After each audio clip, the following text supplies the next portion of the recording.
Actually civils Delhi में काफी time से पढ़ रहा हूँ, जो आपका ऐप है। जी। तो न्यूज़पेपर के साथ मैं वो ऐप को सप्लीमेंट करता हूँ। तो मैं ओके। न्यूज़पेपर पढ़ता हूँ और वो एप्स में जो डेली वाले आते हैं ना, जी जी। मैं उनको यूज करता हूँ। और फिर उसमें से मैं अपने नोट्स में भी ऐड ऑन कर लेता हूँ, जो भी मुझे सिलेबस से लिंक आर्टिकल्स या जो भी वो लगते हैं। तो उसके बाद मैंने मॉक दिए थे 19 और 20 में सिविल्स दिल्ली में। तो काफी अच्छा सा मुझे फीडबैक दिया था सर ने। मतलब one one of my senior he was preparing, तो उनने मुझे सजेस्ट किया था कि अ, ये ऐप है, तुम स्टार्ट करोगे तो इसको देखते रहना, इसमें से तुम्हें आइडिया लगे कि न्यूज़पेपर में क्या पढ़ना है। मैं 1 साल ओआरएन में भी रहा हूँ, 1.5 साल types. Thirdly, I started meditation also. It was good, but I was not able to continue it. Unfortunately अगर इस बार नहीं होता, क्या आप अगला अटेम्प्ट देते? कौन नहीं चाहता कि उसका मेंटर एक यूपीएससी रैंकर हो? 2021 के फाइनल रिजल्ट्स में सिविल्स दिल्ली आईएएस के 200 से भी ज्यादा सिलेक्शंस हैं। Guys, I am going to connect you one to one with civils Delhi rankers for free. These ranker will prepare a time table and personalized plan for you. ये toppers आपको exactly वही बताएंगे कि कौन सी बुक फॉलो करनी है, कौन सा चैप्टर पढ़ना है। They will guide you in answer writing, mocks and accessing them. Don't miss this golden opportunity to get mentored by a ranker. Hello everybody, नमस्कार। उम्मीद है आप सब अच्छे होंगे, मजे में होंगे, खुश होंगे। दोस्तों, टॉपर स्टॉक विद सिड के इस सीरीज के नए एपिसोड में आप सभी का मैं स्वागत करता हूं। और जैसा कि मैंने आप सबको प्रॉमिस किया था, याद है जिस दिन मैंने ये रिजल्ट डिक्लेयर किया था, आप सभी से मेरा ये वचन था, प्रॉमिस था कि हमारे जितने भी सिविल्स दिल्ली से निकले हुए रैंकर्स होंगे, जितने एस्पिरेंट्स मॉक इंटरव्यूज देने आएंगे, उनसे हम ये रिक्वेस्ट करेंगे कि प्लीज आप हमारे चैनल पे आइए और हमारे एस्पिरेंट्स से जो कि एग्जाम क्लियर करना चाहते हैं 2022, 23, 24 एंड बियॉन्ड, उनको एक गाइडेंस दीजिए, एक मेंटरशिप का एंगल दीजिए। So as promised, I have committed. आप अपने प्रॉमिस कमिट करिए। नीचे जो डिस्क्रिप्शन बॉक्स में जो लिंक है, आप उस लिंक पे क्लिक कर सकते हैं। एंड प्लीज ईमेल आईडी देना मत भूलिए। ईमेल आईडी आप दे देंगे तो we will share all the credentials, all the specific information. हम हमारा न्यूज लेटर जो है वो आप तक डेली पहुंचता रहेगा, और डेली क्या वेबिनार्स हो रहे हैं, क्या टॉपर स्टॉक हो रहे हैं, आपको और कहीं भी जाने की जरूरत नहीं है। ऑलराइट, सो शुरू करते हैं। दोस्तों, कभी आपने, फर्ज कीजिए कि आप आईआईटी दिल्ली से पास आउट हैं, आपको प्लेसमेंट दी जा रही है। कौन नहीं लेता है आईआईटी दिल्ली का प्लेसमेंट? कौन नहीं चाहता है कि यार उसको बड़ी से बड़ी एमएनसीज कंपनी में, कॉर्पोरेट कंपनी में एक प्रोग्राम हेड या कोडिंग हेड या फिर एक एक मैनेजर पोजीशन पे अपॉइंट किया जाए, राइट? एनीबॉडी। और lakhs and lakhs of packages होते हैं यार, राइट? एक्चुअली जिस एस्पिरेंट, जिस कैंडिडेट के बारे में बात कर रहे हैं और जिसकी वजह से आपने इस वीडियो को क्लिक किया है, उन्होंने शायद इस जॉब को ठुकरा दिया, उन्होंने इस प्लेसमेंट को ठुकरा दिया। हाँ, लाइफ में बहुत सारी और चैलेंजेस थी, सोशियो इकोनॉमिक कंडीशन ठीक नहीं थी, बहुत सारी प्रॉब्लम्स चल रही थी, उसके बावजूद भी आईआईटी दिल्ली के प्लेसमेंट को ठुकरा दिया। क्यों? क्योंकि इसकी सबसे बड़ी वजह थी क्योंकि कुछ करना चाहते थे अरिजित अपनी जिंदगी में, अपने लाइफ में, अपने जो बिगर गोल है उसको अचीव करने। कहते हैं ना कि कुछ बड़ा करने के लिए हमें छोटी छोटी चीजों की बलिदान देनी पड़ती है ना? तो आप सैक्रिफाइस छोटा सा करो, लेकिन उसका जो इम्पैक्ट लाइफ में आएगा बहुत ऊपर लेवल का है, बहुत बड़ा इम्पैक्ट आएगा। और बिना त्याग के, बिना सैक्रिफाइस के सक्सेस नहीं मिल सकती दोस्तों। और ये छोटे छोटे जो सैक्रिफाइसेस हैं, that will make you one day Arijit Mahajan और श्रुति शर्मा और anybody else from India rank 1, 2, 3, 4 और 204। सो टाइम ज्यादा वेस्ट नहीं करते हैं, शुरू करते हैं। And ladies and gentleman, please welcome Arijit Mahajan, all India rank 204। Arijit, thank you so much for pulling out time for us. And once again, congratulations on your success. Thank you so much, sir, for having me here and such a good introduction. Thank you so much, sir. Actually, rankers and toppers deserves a lot. ये बहुत ही एक, हम online medium के माध्यम से जुड़ रहे हैं। अगर मेरी आपकी मुलाकात ऑफलाइन होती और मजा आ जाता।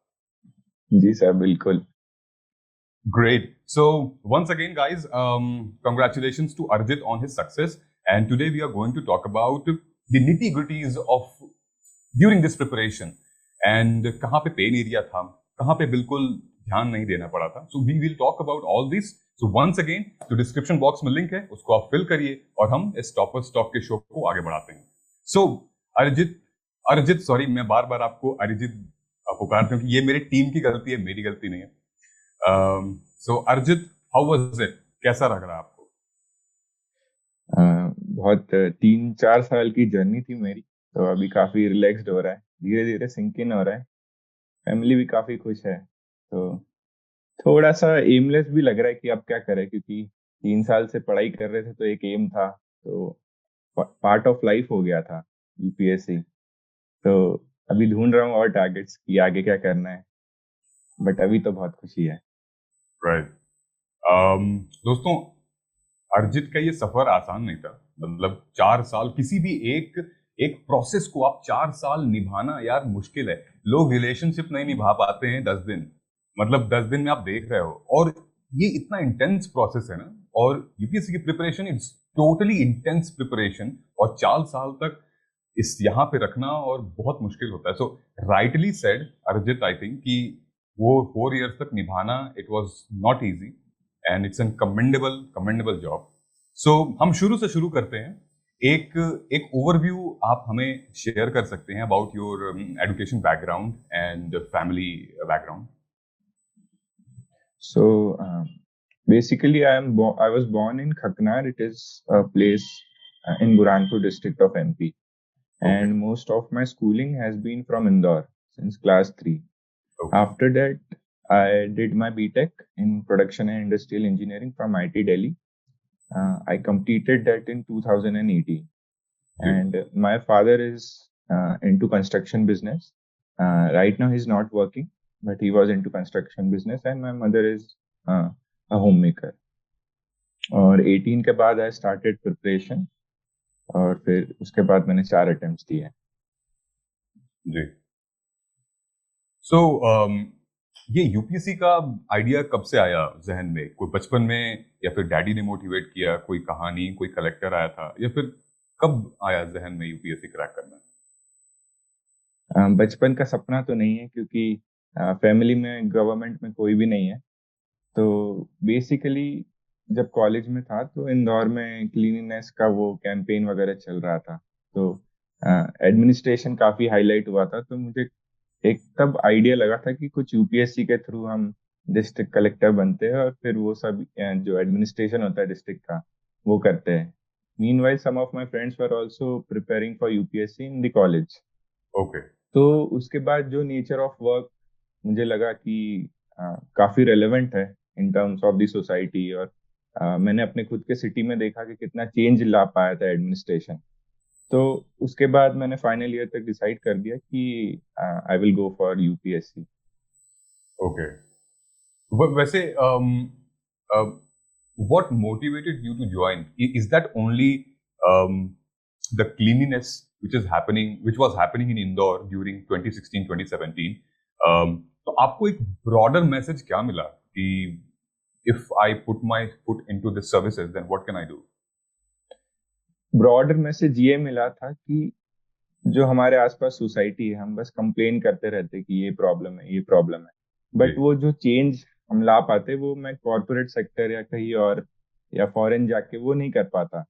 जी। वो मुझे एक बहुत ही एफिशिएंट मींस लगा यूपीएससी के थ्रू, कि मेरे पास काफी मींस हो गए उस चेंज को लाने के लिए, जिसकी हम बचपन से कंप्लेन करते आए हैं या जिससे हम एडजस्ट करते आए हैं।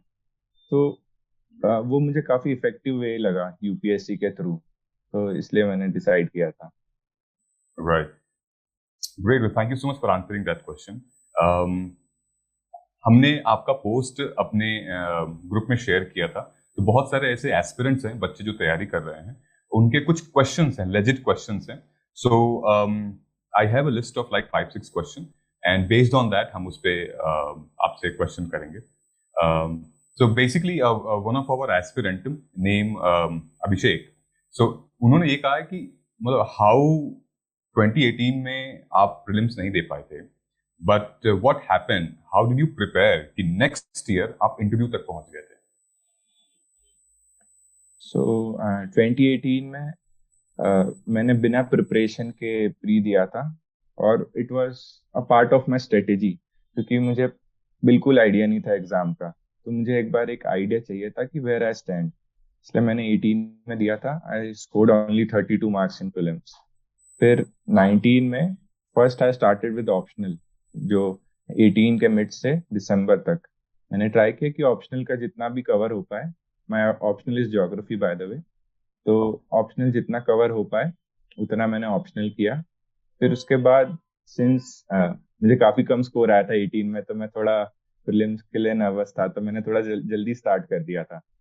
तो अ, तो जनवरी से लेके जून तक ऑलमोस्ट मैंने प्रीलिम्स पे ज्यादा फोकस किया था, बट मेरा मेंस छूट गया था। तो ये मैंने गलती कर दी थी कि मेंस के लिए पहले प्रिपेयर नहीं कर पाया था। जो ओके 19 के अटेम्प्ट के पहले सारा जो प्रिपरेशन था वो मेंस के बाद किया था। ओके प्रीलिम्स के लिए मैंने स्पेशल जो स्ट्रेटेजी तब बनाई थी वही मैंने जो सारे अटेम्प्ट है उसमें फॉलो की थी। तो जी बेसिकली मैंने सारे प्रीवियस ईयर क्वेश्चंस को देख के एनालाइज किया था कि प्रीलिम्स थोड़ा अनप्रिडिक्टेबल है और ब्रॉड है। जी तो उसके लिए मैं करता था कि मैंने अपनी स्ट्रेटेजी बनाई थी कि मैं पेपर कैसे सॉल्व करूंगा फाइनल एग्जाम में, इस हिसाब से पेपर सॉल्व करूं कि ऑप्टिमम मार्क्स आ जाए। तो मैं मोस्टली ये ट्राई करता था कि एक बार जब मेरा बेसिक पढ़ाई हो गई, उसके बाद मैं बिना रिवीजन के, बिना किसी कुछ पढ़े हुए मैं टेस्ट अटेम्प्ट करता था, ताकि जो अननोन क्वेश्चंस आते हैं जिसमें तुम कंफर्टेबल नहीं हो, तो उनको आंसर करने में मैं कंफर्टेबल हो जाऊं। क्योंकि प्री में हम कितना भी पढ़ ले सारा कवर नहीं कर पाते। लास्ट ईयर आपने देखा होगा कि स्पोर्ट्स के क्वेश्चंस आ गए थे जो हम नहीं पढ़ते जनरली। इस इस बार साल भी और इस साल नहीं आए थे। हाँ, इस साल नहीं आए थे। इस बार भी पैटर्न चेंज किया था जी ऑप्शंस के कि ओनली वन इज करेक्ट। जी तो क्या होता है कि जब आप अननोन क्वेश्चंस के लिए हैबिचुअल नहीं होते हो ना, तो आप डर जाते हो ऐसे राइट क्वेश्चंस को देख के। राइट तो पूरी प्री की मेरी स्ट्रेटेजी यही थी कि आपको एक अननोन क्वेश्चन मिलेगा, आप कितने एफिशिएंटली उसके आंसर तक पहुंच पा रहे हो, आप कितनी एफिशिएंसी से चारों में से एक ऑप्शन को निकाल पा रहे हो। राइट तो यही मैंने स्ट्रेटेजी सारे साल अप्लाई की थी 19 20 21, और ठीक ठाक स्कोर था मेरा। इस बार फॉरेस्ट भी क्लियर हुआ था। तो ओके या मोस्टली यही स्ट्रेटेजी थी मेरी प्रीलिम्स की। और पेपर देने के लिए थोड़ा मैं 3 राउंड्स में करता था, जैसे काफी टॉपर्स करते हैं। और फिर मैंने एक स्प्रेडशीट पे पूरा चार्ट बना के एफिशिएंसी अपनी देखी थी कि इकोनॉमिक्स में ज्यादा तुक्के लग रहे हैं, हिस्ट्री में नहीं लग रहे, तो मैं वो फाइनल में हिस्ट्री में नहीं लगाता था, रिस्क नहीं लेता था, इकोनॉमिक्स में ले लेता था। ज्योग्राफी ऑप्शनल है तो उसमें ले लेता था। तो उस हिसाब से मैंने मोस्टली स्ट्रेटेजी अपनी टेस्ट पेपर्स के बेसिस पे करी थी। ओके ओके सो ये जो चेंज ऑफ हार्ट हुआ था कि यार मुझे मतलब यूपीएससी देना है, अब कॉर्पोरेट्स में नहीं जाना है, सो हम्म। इस चेंज ऑफ हार्ट की वजह से जो 2018 में यू कुडंट क्लियर, बट 2018 से 2019 का वो पूरा साल, और अनफॉर्चुनेटली 2019 में आपका इंटरव्यू में सिलेक्शन नहीं हो पाया। सो 2019 से 2020 मतलब ये लगभग 2.5-3 साल, तो आपको नहीं लगा यार कि एक तो थोड़ी सी फाइनेंशियल सिचुएशन भी ठीक नहीं है, और मतलब मैं यहाँ पे क्या कर रहा हूँ, सपोर्ट करना चाहिए फैमिली को, और यहाँ पे मैं मतलब is like I am not earning anything, तो हम्म। ये मतलब समझ में नहीं आया कि आप मन नहीं किया क्विट करने का या फिर सेकंड प्लान भी चूज करने का। अ, इस कंटेक्स्ट में ना मेरी फैमिली का काफी सपोर्ट था मुझे कि बहुत सारी प्रॉब्लम्स थी, पापा का एक्सीडेंट भी हुआ था, बट फैमिली मुझ तक कुछ पहुंचने नहीं देती थी एक्चुअली। वाह अभी भी मैं पूछता हूँ कि प्रॉब्लम्स है तो वो बिल्कुल नहीं बताते। तो उस टाइम पे तो मुझसे बिल्कुल शेयर नहीं करते थे, क्योंकि मैं पढ़ रहा था, तो वो काफी मोटिवेशन वो था कि फैमिली इतना सपोर्ट कर रही है, तो मुझे और ट्रिगर करता था कि मैं अच्छा परफॉर्मेंस दूं। बट जी मैंने बैकअप के लिए भी ट्राई किया था कि, बट मुझे आइडिया नहीं था कि अब मैं किस टाइप की जॉब के लिए अप्लाई कर सकता हूँ, जी क्या क्या कर सकता हूँ। तो मैंने थोड़े से टाइम के लिए एमबीए भी ज्वाइन किया था दिल्ली स्कूल ऑफ इकोनॉमिक्स में। ओके क्योंकि प्रेशर काफी बढ़ जाता है कि काफी टाइम हो गया है और आपको एग्जाम में परफॉर्म भी करना है। तो एक मेंटल पीस के लिए मैंने वो कर लिया था कि एमबीए ज्वाइन कर लिया था। और कोविड के टाइम काफी ऑनलाइन चल रहा था एमबीए, तो मैं अपनी जी पढ़ाई भी कर पाता था। तो उससे एक मेंटल पीस मिल गया था कि चलो, अगर ये सिलेक्शन नहीं भी होता है तो you will get a job from the college, जी you will get an internship from the college. तो ये मैंने किया था आई थिंक इन 2020। जी। हाँ यस, तो ठीक है। ओके। सो आई थिंक 2020 के बाद which area did you focus specifically कि 2021 में, आई थिंक 2020 के जो एग्जाम था उसमें आपकी, मतलब आपने क्रैक कर दिया था UPSC and you got 521 rank, right? Yes, so which area did you analyze and then worked upon it? मैं अपना पूरा बताता हूँ एक बार। 1920 और 21 में, जी। सो 19 में एज आई टोल्ड यू कि मेरे पास कंटेंट नहीं था। मींस मींस का जो जीएस वाला पोर्शन है वो सारा मैंने बाद में किया था प्री के। जी। तो 20 में मैंने ऐसा किया था कि मुझे ऐसा फील आया था कि I do not have content, तो मैंने थोड़ा ज्यादा ही कंटेंट की तरफ फोकस किया था। बहुत फैक्ट्स रटे, बहुत सारे करंट अफेयर्स काफी पढ़ लिया, स्टैटिक भी काफी रट लिया। तो बट पेपर में मार्क्स इंप्रूवमेंट हुआ था मेरा। बट प्रॉब्लम ये हुई थी कि जो क्वेश्चंस होते थे ना वो मैं ठीक से एड्रेस नहीं कर पाता था कई जगह पे। वो पूछ कुछ और रहे थे, पर मैं लिखता वो था कि जिसका कंटेंट मैंने बहुत पढ़ रखा था या जिसके फैक्ट्स मुझे पता थे। तो जो एड्रेसल ऑफ क्वेश्चंस था ना वो मैंने चेंज किया था 21 में। तो इसके लिए ओके। पहले मैंने ये किया था कि जो टॉपर्स की कॉपीज होती है, जो टेस्ट पेपर्स होते हैं, उनको मैंने काफी इन डेप्थ स्टडी किया था कि क्वेश्चन क्या पूछ रहा है और वो कैसे एड्रेस कर रहा है। तो काफी सारे टॉपर्स की मैंने कॉपीज पढ़ी। और कंटेंट पे उतना फोकस नहीं किया था मैंने जितना प्रीवियस ईयर में किया था 2020 में। ओके। और स्ट्रक्चरिंग कैसे करना है आंसर्स की, काफी सारे लोग सिलेबस के बेसिस पे स्ट्रक्चर करते हैं अपने आंसर्स को। तो मैंने एक चिट बना रखी थी जिसपे बहुत सारे पॉइंटर्स थे और उनकी उन्हीं लाइन में मुझे थिंक करना था ताकि आंसर्स में मुझे पॉइंटर्स बन पाए। तो ये सब मैंने आंसर राइटिंग और स्ट्रक्चरिंग का चेंज किया था। और एक और चीज मैंने चेंज की थी कि प्रीवियस ईयर क्वेश्चंस मैंने उतने अच्छे से नहीं किए थे, ओके। Specially in geography. तो मैंने इस बार डिटेल्ड आंसर्स बनाए थे अपने नोट्स में, पीवाईक्यूज के पॉइंट पीवाईक्यूज ऐड कर दिए थे जो डिजिटल नोट्स थे मेरे। जी। तो ये मेजर चेंजेस किए थे मैंने। Okay. Okay. So out of these 5 papers plus optional, so आपका जो की एरिया था कि मुझे कहाँ पे फोकस करना है ज्यादा, ऐसे में मतलब GS3 में, एथिक्स में या ऑप्शनल पे, या फिर आपने पूरा ही जनरलिस्ट अप्रोच अपनाया था? सो मेजरली मेरा ये था कि लास्ट टाइम ना मुझे किसी किसी पेपर में कम आते थे। हम्म।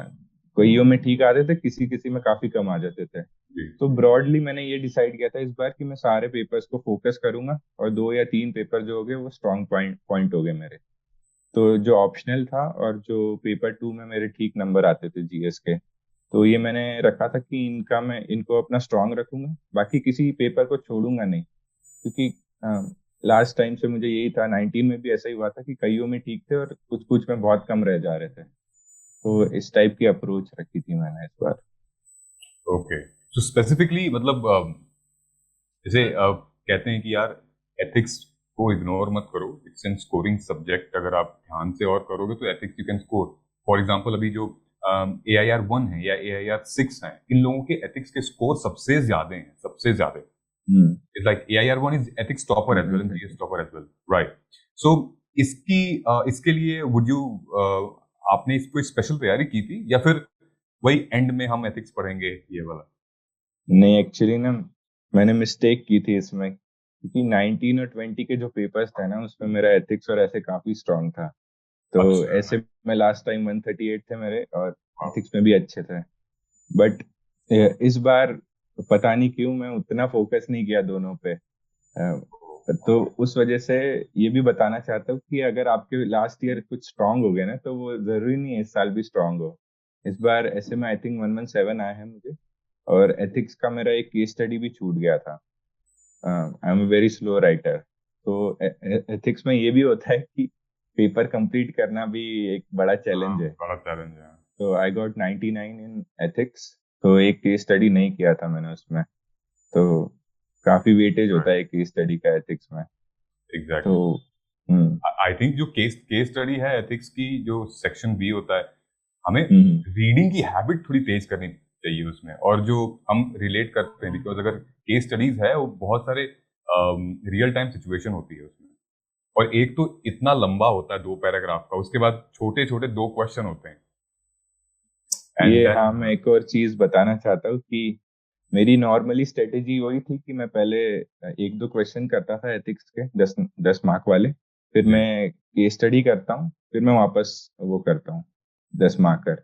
पर फॉर सम रीजन एग्जाम में मैंने अपनी वो बदल दी और मैं स्टार्टिंग से एंड तक किया, तो उस वजह से मेरी केस स्टडी छूट गई थी एंड वाली।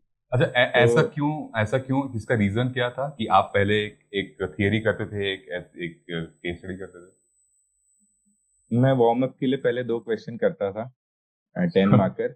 अच्छा। केस स्टडी मैं पहले इसलिए करता था क्योंकि मुझे पता था मैं एंड में पढ़ नहीं पाऊंगा उसको ढंग से, क्योंकि बहुत जल्दी होती है। तो 2 लाइनर क्वेश्चन फटाफट पढ़ के आंसर आप लिख सकते हो, पर आप इतने बड़े पैराग्राफ नहीं पढ़ पाओगे एंड में। और जी। फिर मैं वापस 10 मार्कर करता था। ओके। पता नहीं फॉर सम रीजन इस एग्जाम में मैंने स्टार्टिंग से एंड तक किया, तो उस वजह से मैं ढंग से केस स्टडी नहीं पढ़ पाया था एंड वाली, और मेरी वो छूट गई थी। क्योंकि जो केस स्टडी का क्रक्स है वो जल्दी जल्दी में नहीं पता पड़ पाता है, आप फोकस नहीं कर पाते हो जब एंड के 5 10 मिनट्स होते हैं। तो यही मैं बोलना चाहता हूँ कि आपने जो स्ट्रेटेजी बनाई होगी तो आप मत चेंज कीजिए जी। आखिरी एग्जाम में, क्योंकि आपने काफी एफर्ट्स और टाइम देके वो स्टार्टिंग वाली स्ट्रेटेजी बनाई होगी, काफी मंथ्स देके, पर एंड में आप लास्ट मोमेंट में उसको बदलिए मत। तो ये एक राइट। गलती की थी इस बार मैंने। एग्जैक्टली।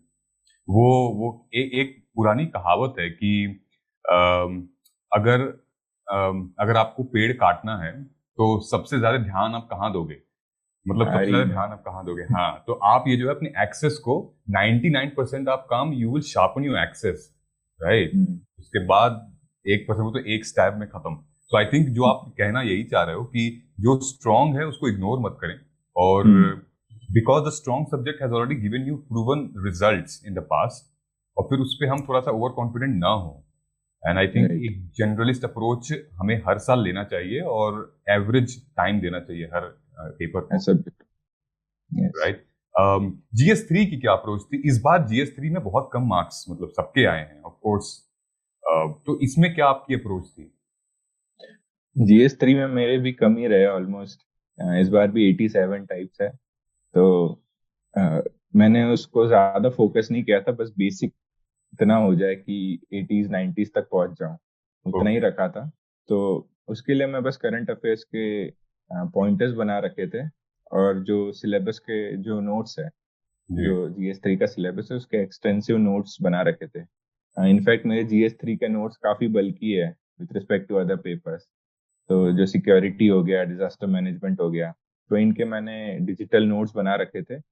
और ओके। जैसे जैसे मैं न्यूज़पेपर पढ़ता था या अ, जो कंसोलिडेटेड मटेरियल वो सब पढ़ता था, तो मैं उनको रिलेट कर करके उनमें ऐड ऑन करते जाता था, क्योंकि डिजिटल ओके। थे तो मैं ऐड ऑन करते जाता था। Right, right. एंड 1 2 3 में से कौन सा स्ट्रांग था आपका? सेकंड अच्छा था, वन अच्छा। हंड्रेड एंड थर्टीन मार्क्स है क्वालिटी आई वो। यार, क्या बात। Okay. Social justice and all, क्या अप्रोच थी आपकी इसमें? इसमें मैंने टॉपर्स की कॉपीज से काफी पढ़ा था। एक तो मैंने सिलेबस के बेसिस पे बना रखे थे नोट्स। ओके। सेकेंडली लक्ष्मीकांत, वही बुक मैंने फॉलो की थी।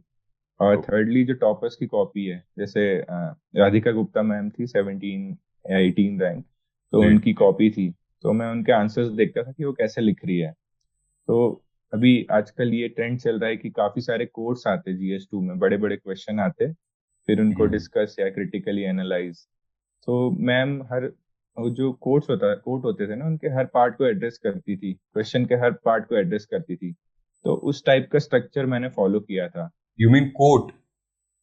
कोर्ट्स होते हैं ना काफी सारे कि हाँ। Exactly. Rajya Sabha is not very useful in current वो, अच्छा। ऐसे ऐसे ओके। कोर्ट्स, बड़े बड़े से क्वेश्चन आने लग गए जी। हैं GS2 जी। में इस बार बुक से। ओके। तो उनके हर पार्ट को पहले मैं क्या करता था कि जो कोड को पढ़ता था उसका क्रक्स निकालता था, या क्वेश्चन को पढ़ता था उसका क्रक्स निकालता था, और एक नॉर्मल सा स्ट्रक्चर बनाता था।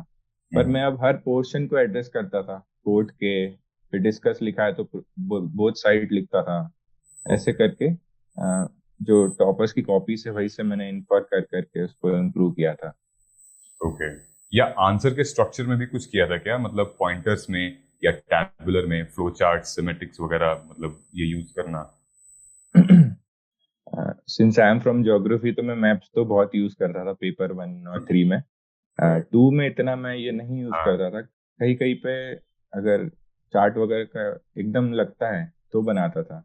नहीं तो वो क्वेश्चन ही काफी बड़े होते हैं कि आप सारे पार्ट एड्रेस करते करते आपके सारे पेजेस भर जाते हैं। राइट। तो इतना ज्यादा यूज नहीं किया था GS2 में मैंने। ओके।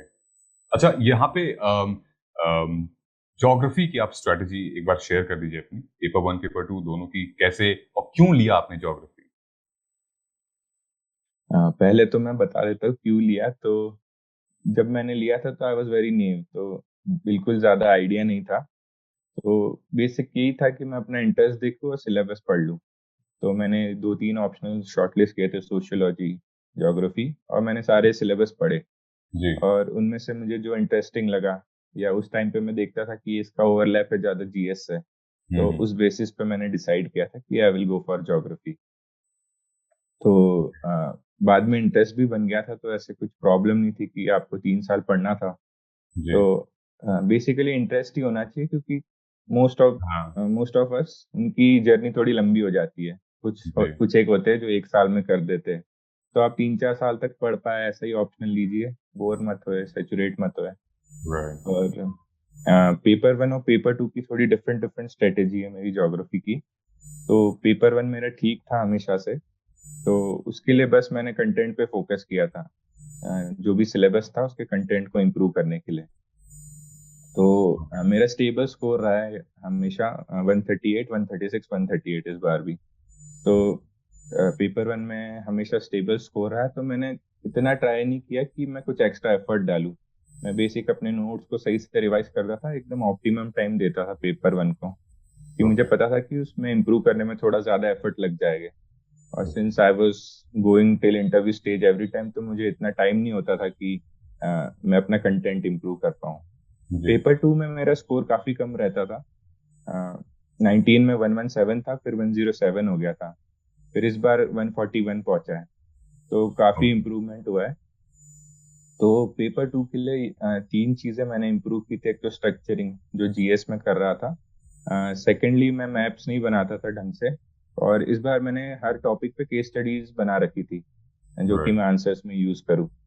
और मैंने प्रीवियस ईयर क्वेश्चंस भी सॉल्व नहीं किए थे ज्योग्राफी पेपर 2 के, तो मैंने ओके। उनके भी नोट्स बनाए थे इस बार, क्योंकि काफी क्वेश्चंस जो है वो रिपीट हो जाते हैं।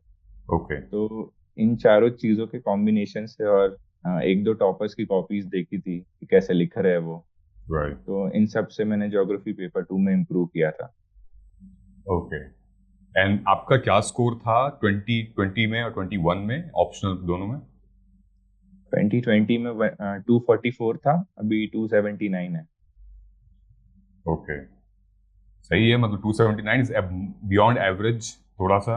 आई थिंक ज्योग्राफी, ये तो 240 50 is the average marks what what I have scene.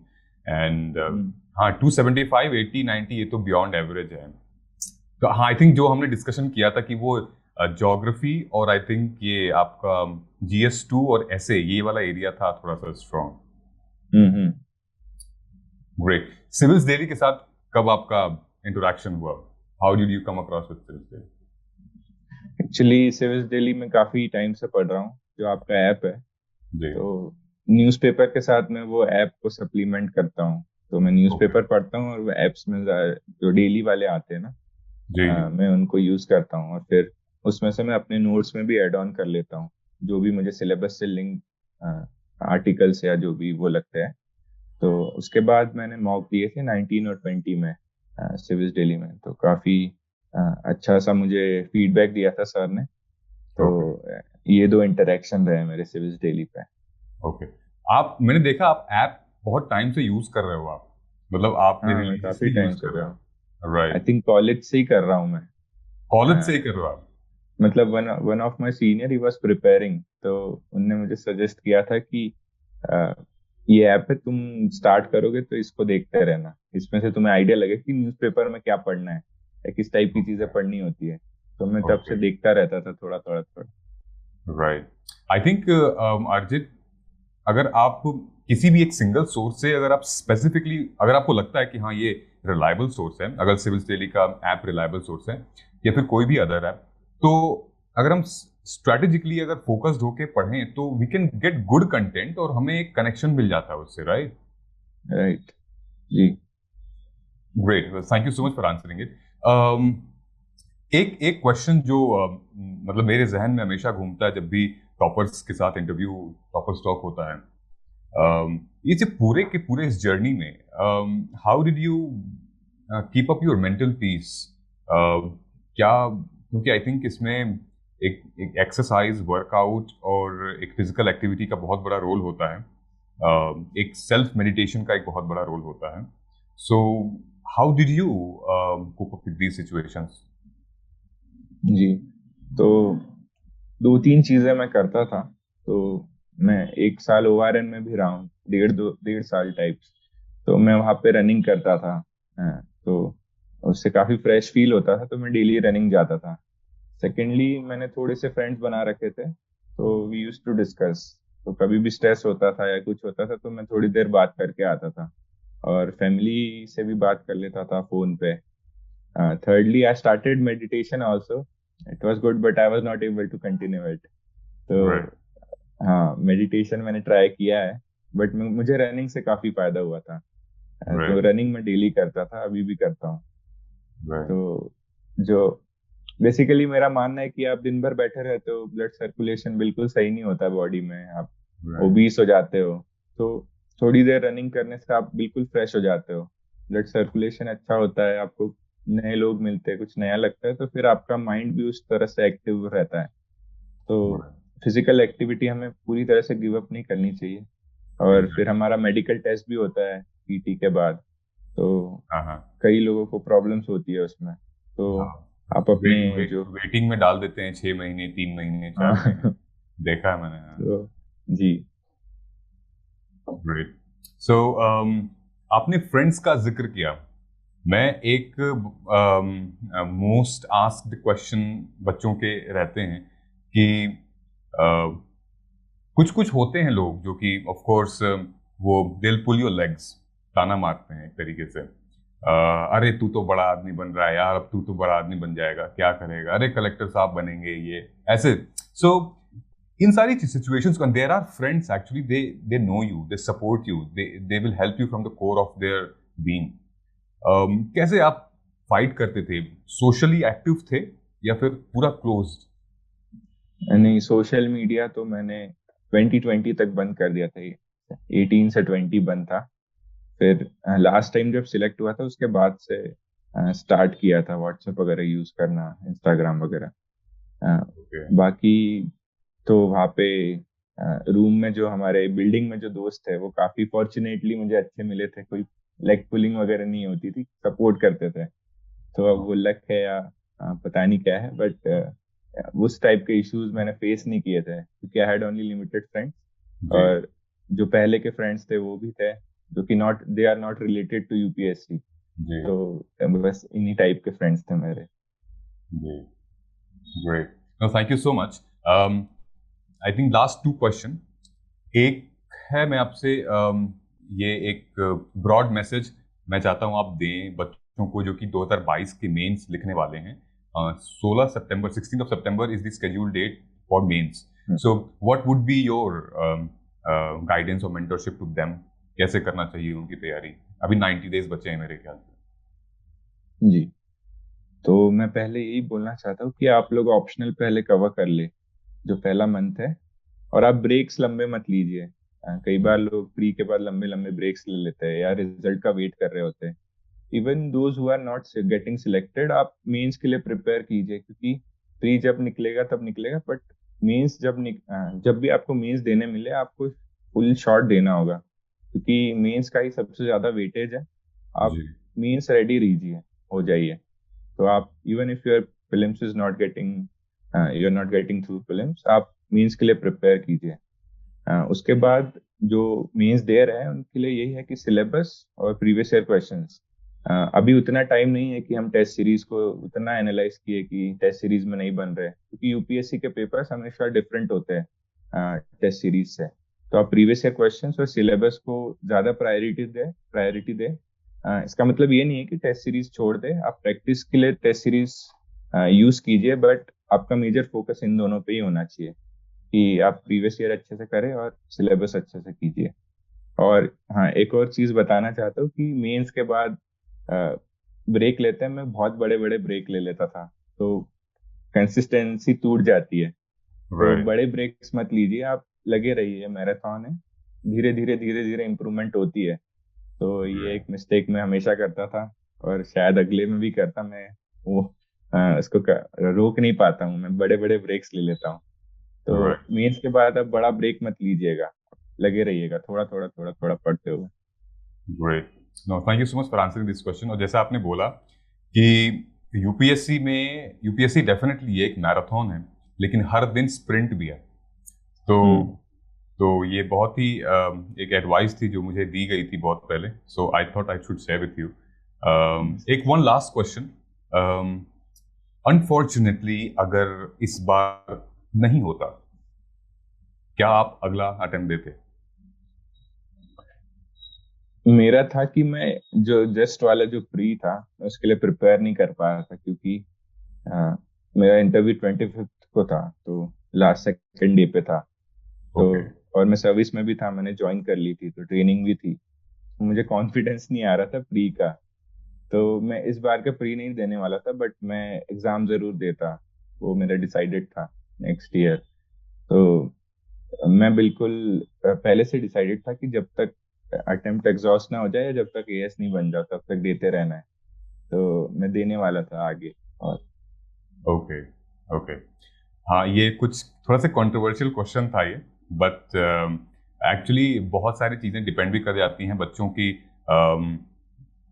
Because they look up at you. वो आपकी तरफ देखते हैं, वो आपको अपना इंस्पिरेशन मानते हैं, और फिर जब वो सुनते हैं कहीं ना कहीं अब मैं नहीं दूंगा, अब नहीं देना चाहिए, ये मेरा लास्ट हो सकता था, सो बहुत सारे मैसेज निकल के आते हैं। सो फॉर एग्जाम्पल, जैसे आपने बताया कि आई वुडंट हैव क्विट, मैं तो देते रहता भाई, मैं जब तक फोड़ नहीं देता। सो एक बहुत ही पॉजिटिव एटीट्यूड इससे निकल के आता है, एंड आई होप जितने भी एस्पिरेंट्स इसको देखेंगे दे विल मेक श्योर कि यार जब तक तोड़ेंगे नहीं तब तक छोड़ेंगे नहीं। तो हाँ, मतलब मैं बोलना चाहता हूँ, आप बैकअप ले लीजिए अगर आपको बहुत स्ट्रेस हो रहा है, कि मैंने भी लेने का ट्राई किया था कॉलेज में एमबीए से। तो बैकअप से आपको एक मेंटल पीस मिल जाता है, बट आप अपना एम मत छोड़िए, आप मीन्स बदल दीजिए, आप मीन्स इधर से उधर कर दीजिए, बट एम आपका अगर एक बार डिसाइडेड है तो आप उसके लिए ट्राई करते रहिए जब तक आपके पास अपॉर्चुनिटी है। तो मेरा तो यही मानना है। Right, thank you so much अर्जित। गाइज, ये वाला पार्ट हमने कवर नहीं किया था। अर्जित वाज सेलेक्टेड इन 2020, उनकी जो रैंक थी वो 521 थी, और उस रैंक से ही was appointed as an all India audit account services, right? Audit and account services. और उस जॉब के तहत इन्होंने ईओएल लिया था, और फिर 2021 की तैयारी की थी। ईओएल नहीं लिया था। अच्छा, ईओएल नहीं लिया था, ओके। ईओएल मिलता नहीं एक्चुअली ऑडिट एंड अकाउंट्स में, तो मैं ज्वाइन ही करने वाला था, थोड़े फाइनेंशियल इश्यूज थे, तो मैं ज्वाइन था। ओके, आप उसमें कार्यरत थे और साथ में तैयारी भी कर रहे थे आप? Okay, nice. So he was also a working professional guys, तो आप देख सकते हैं सिचुएशंस सबके साथ समान नहीं रहती, इक्वल नहीं रहती। So he was also preparing for UPSC 2021, और जिसमें इन्होंने 204 रैंक पाई है।